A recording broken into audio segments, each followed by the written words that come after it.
Hello, my name is Laura Burkhardt, and I'm here with Laurel Haslem, and we're going to be talking about the ins and outs of managing a yoga studio. So some of you might actually want to manage a yoga studio one day, or some of you might want to hire a studio manager one day. So Laurel's going to answer some of our questions since she has been doing this for a very long time. So Laurel, tell us a little bit about yourself and about your background managing studios. I know you manage stuff in fitness as well. So tell us a little bit about you. Well, I feel very old saying this, but I have been in the fitness industry for 17 years. So I started 24-hour fitness and sales, and I was a general manager for them all over the Bay Area. And then I moved over to Yoga Works, and I worked in various studios around the Bay Area with them. And I've been in all roles, mostly in management and sales, always on the business side, never actually like on the teaching any kind of yoga, fitness, or anything side. So always on business side. Fantastic. And with all these roles, are they generally like you've managed these different places, like at, I know, Yoga Works, Yoga Tree, now Love Story, and in the fitness world and stuff. Generally, for a manager of any of these locations, are the duties relatively the same, or does it really vary, depend on where you're not teaching at, but managing? I think it's a little bit, you have to always like think of your market, like who's your audience. And I have worked all over the Bay Area. It's very different working in San Jose versus San Francisco versus San Mateo versus Mountain View. So it's always different in the sense of like the demographic is different. However, managing a yoga studio, I think, or any kind of fitness or any kind of business, it's always the same thing. It comes down to keeping your eye like on the basics of your business, and a big part of that is just making sure you have the right people in place, because if you have the right team of people working in your studios, both behind the desk, teachers, in anything, in any kind of business, I think that's really like the key to your success. So it's kind of a little bit like same thing, new venue. But I think as a studio manager, you also have to really look at the demographic, because it is very, wherever your studio is located, that's going to have a huge impact on what you do marketing wise, hiring wise. It will impact everything. Wow. And what are like the main duties, would you say, the main responsibilities of a manager? And like, what are just the main responsibilities? Is it, what would that be? I think the biggest thing that a studio manager has to think about is you're running a business. So you need to make sure that your facility is, up to snuff as far as however much volume you're doing, you're stocked, you're clean, things run efficiently, the stereo, mic, sound system, all of that those are just kind of like the bare bones basic. I would say that your biggest responsibilities are really thinking about driving revenue and looking at your business as far as, how am I going to grow this? How am I going to continue to build up my empire here? And so really it's like looking at how are you getting more students through the door? How are you retaining the people that you are bringing to the door? How is your like retention? Are you losing people out the back door? Are your classes building? And all of these things have like a relationship. It's really all about like, I look at it as driving volume. So I think your biggest thing is to drive volume into your studio and to make sure you're running a healthy business, which you have to do based off your P&Ls. But I think a lot of people get really into, I think, especially with yoga studios, yes, you have to manage the yoga and manage the studio, but you're running a business. And the biggest thing you have to look at is, are you growing every month? Is your usage up? Are your class numbers growing? What's your retention like with your students?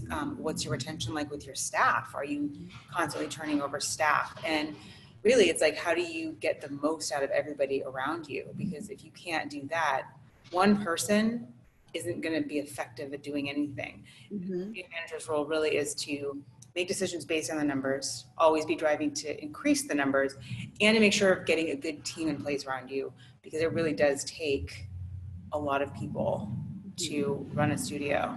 If I had $1 for every time someone says, "Oh, it must be so relaxing," it's like, it's actually not relaxing at all. very No, stressful. no, yeah, I feel like people say the same thing about being a yoga teacher. They think we're like both like floating like little clouds everywhere. And you're like, no, it really isn't. It's not like that at all. And same thing with managing a studio. Yeah. Oh yeah, yeah. Because it's just, and it's a constant.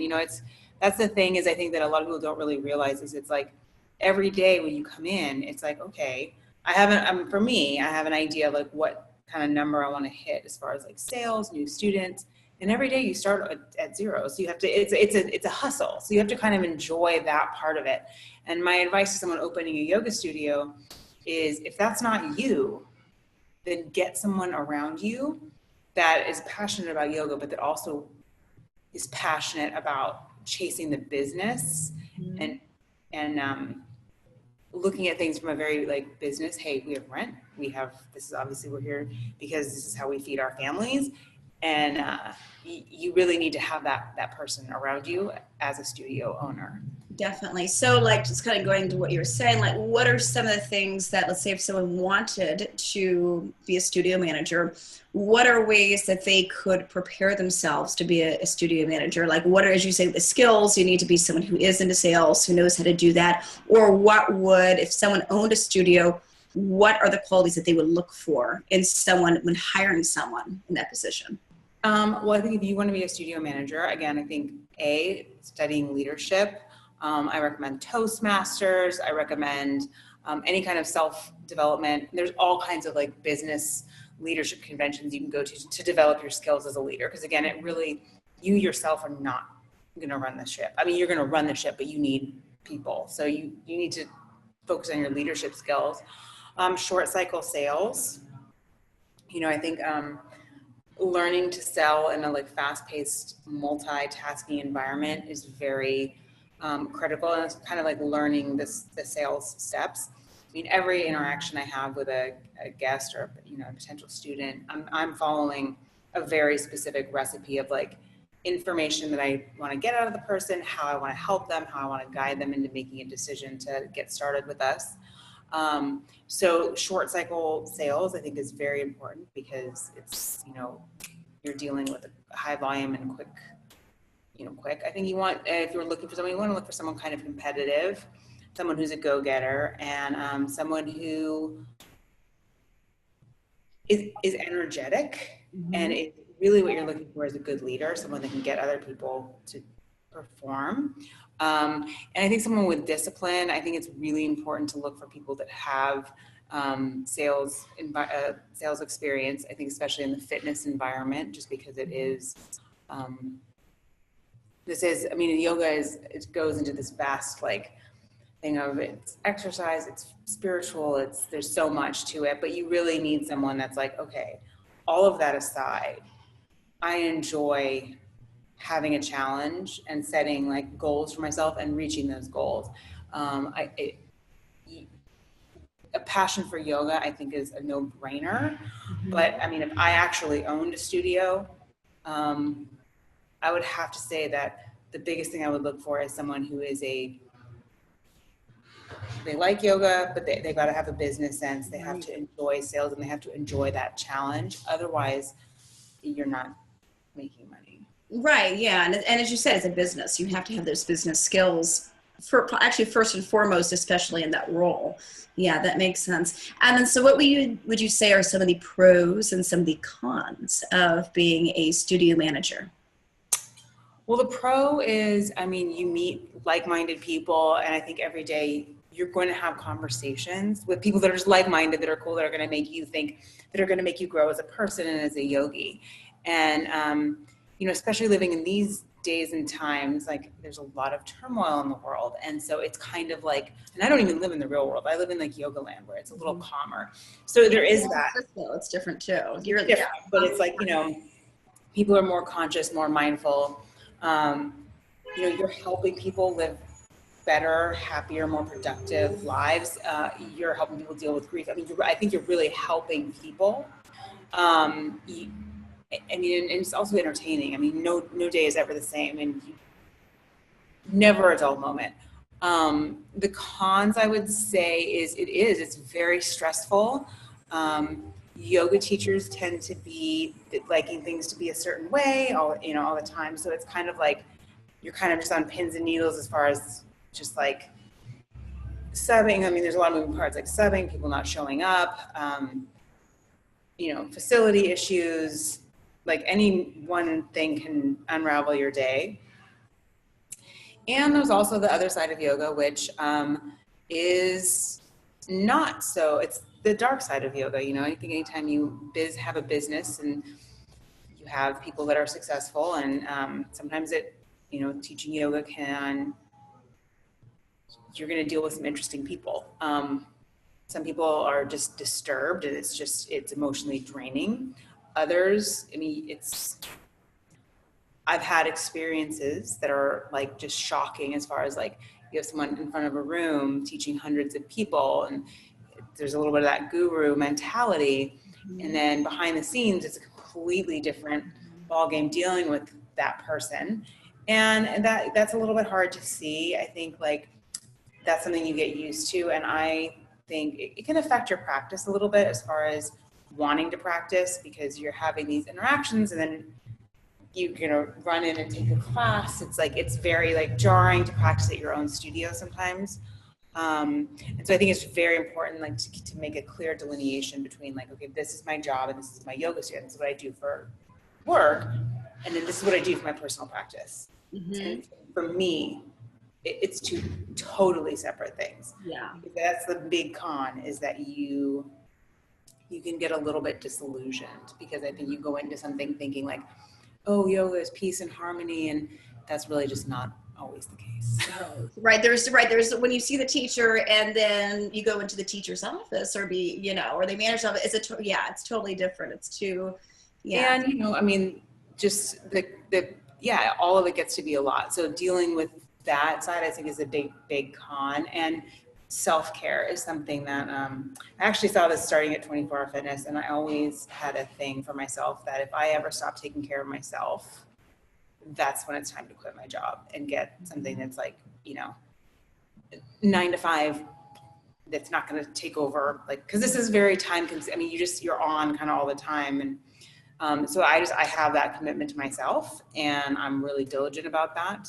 And I think that's part of being a good leader too, is taking care of yourself. So that would be my biggest piece of advice, is you have to be diligent about taking the time for yourself away from your yoga studio, because no matter how well it's running, you need to have a separate space. Right. Yeah. I've even seen that with like both with managers and also even yoga teachers will sometimes even like do a totally different activity that's either non-yoga related somewhere else, or they might practice they'll practice in the park, or they'll do something just so to separate the business thing and all of that. And something to actually, as you said, to take care of themselves. It might look similar, but it might be at a different location, or it might just be something completely different, period. Correct. And, you know, I think it's also important to remember something about, you know, running a business is like, it's going to be about what's trendy. It's going to be about what draws people. And you may have a teacher that is working really hard at building their class, is lovely with their students, and you've coached them, and hey, you know, the class is not working, and you will have to pull that class, and you will have these uncomfortable conversations. So it gets to be really hard with your primary source of yoga is the people that you can't really have that totally objective, neutral relationship with, because you have to make decisions based on numbers. And sometimes that's not always what you would want to do. So it's like I think you just need to have a place where you have a neutral relationship to both the practice and the teachers. And in your own studio, you will never have that. Right. No, that makes sense. And then what about like for the average, I mean, I'm sure it varies from studio to studio, place to place, but like how many hours a week would you say a studio manager is working? Like how many hours, like is it normally, like for just say the average, I mean, I'm sure, yeah, I know you work quite a bit, but then, you know, average wise, and usually is there one manager, is there multiple managers for one? One, I think, you know, anywhere from like 30 to like 40 to 50, depends. Like if we have like a big visiting teacher, then like that can be work straight through if you're hosting someone, you know? So I think like for me, I think you really want to look at like your studio manager should be there and be engaged. I'm here a lot. I would say I work between 35 and 50 hours a week, but I don't feel like I need to work that much. It's more just like I'm competitive with myself. So again, like that's kind of what you're looking for, someone that's like, all right, how can we do better today than we did yesterday, better last month than we did last month? But also too, if you have a studio manager that has to be there, that you notice is working like 50, 60 hours a week because they have to, then that's not the right person for the position. Like, I feel like if I were to drop dead tomorrow, I don't really feel like my studio would be that affected by, I mean, I'm sure everyone would be very sad, but like the running of the studio, I don't feel would really take too much of a dip.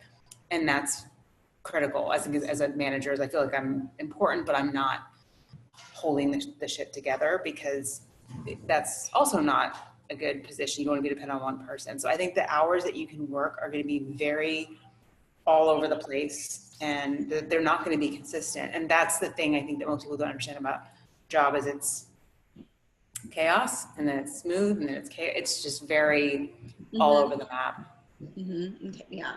And then also, what would you say, like for managers, would you say, no, I mean, I'm sure it depends on the place. Is it normally, do they normally get paid per hour, or is it more of a salary job? I think it depends on the studio and what your goal as a studio owner is to have. If you are opening a studio just to offer like something to your community, and it's a small operation and you don't see it growing and you don't think you're gonna be doing it, then I think hourly is fine. I think if you are planning on doing high volume, if you want to grow your business and really be successful, I think you have to invest in a salaried person for several reasons. One, I think as people, like, you are going to get more out of someone the more you invest in them, and this is your livelihood, and this is opening a yoga studio is a huge investment. So I mean, investing in the right people, you will get your money back and then some. And I also think too, it's like I said, the phone could ring at 6:30 in the morning and I could have to come in. I think like a salaried person is going to, legally, it's a better position for you, because it's saying, hey, you're on, and it depends from state to state. California has all kinds of laws regarding hourly employees. So if you have a manager that's hourly, legally, like, sometimes you can't even call them a certain amount of days in a row, and it just sort of, your business need that could be what needs to happen. So I think salaried is better. I think it's also, you want someone that is not just having fun. You want someone that's in it as a career, as a profession. If you have the aspiration to have, I would say more than 2 or 3 classes a day. Yeah. No, that sounds very smart. And any other thoughts, comments, concerns, or et cetera, you think someone should know? I think that like opening a yoga studio is very rewarding. I think it's very fulfilling. But I think that before you open a studio, you have to be very clear on like the business side of it. Because I think that's why most yoga teachers, don't tend to thrive opening their own studios as much as people would think. Like, people look at these yoga teachers that get these 100 people classes, like, why don't they have their own studio? And it's like, because once you open a studio, it's about so much more than just that teacher in the class. And to really just remember that, like, it's a people-based business. And so you have to focus on the people, and then the profit will come. But if you're not focused on the people, and you're kind of focused on like just the studio and the profit, and then, you're going to have problems. So I think the biggest thing I can say is that really this is a position of like leadership, someone who's a go-getter and who has like business mindset, sales mindset, and a passion for yoga. But I would say that like before the passion for yoga has to come the passion for helping people live better, more productive lives, helping people as far as like their employees, that they care, and like really building a team, and looking at like, okay, how can we do more? Because for me, it's like, okay, more. It's never good. Yeah. Well, that makes sense too, because you always have to keep growing and changing, and things change and the trends change and everything. Go up. Operating costs, you have to always be thinking about that. Well, thank you, Laurel. I appreciate you Welcome, taking Laura. time. And I love that you're right there at Love Story. You're Yeah. right there on the job. I love it. I love it. And yeah, so yeah, if you all want to visit Love Story, please do stop by and say hello to Laurel at Love Story um, on um, on Valencia Street between 15th and 16th 15th Street. and 16th. We're right in the action. Right in the action, right there in San Francisco. It's a wonderful studio. It's a beautiful space. So definitely go by and say hello to her. Thank you, Laura. Thank you, thank you. And yes, thanks so much. And I can't wait to see you very soon. Very soon.